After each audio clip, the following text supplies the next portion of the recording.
Hi everyone, it's Alyssa, and today I'm going to show you how to make a French fishtail braid. For this style, you'll need to know how to do a regular French braid. Make sure to like this video, comment, and subscribe to my channel. We're going to begin by splitting the hair into 2 equal sections. Now let's take a small strand out from the first section of hair. Wrap your pointer finger around so you can grab the middle strand with your pincher fingers. Turn your wrist and grab the small strand with your other pincher fingers. Let's watch it again once more.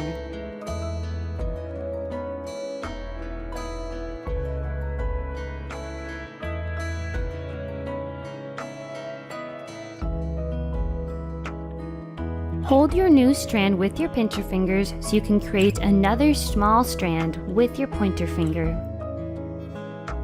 Turn your wrist to send that small section over to the other side.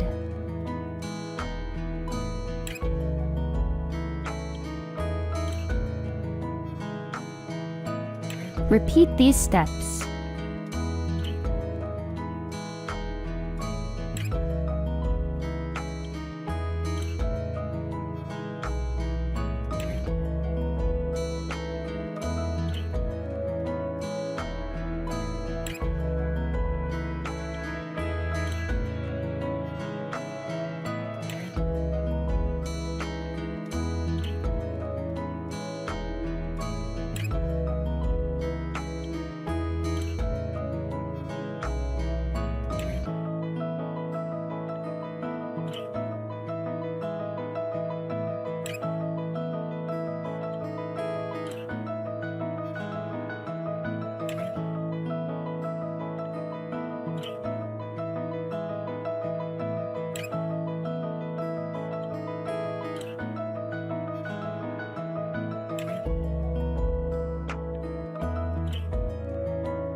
Thank you so much for watching this video, and make sure to check out my other tutorials to keep learning new hairstyles and braid inspiration on Instagram.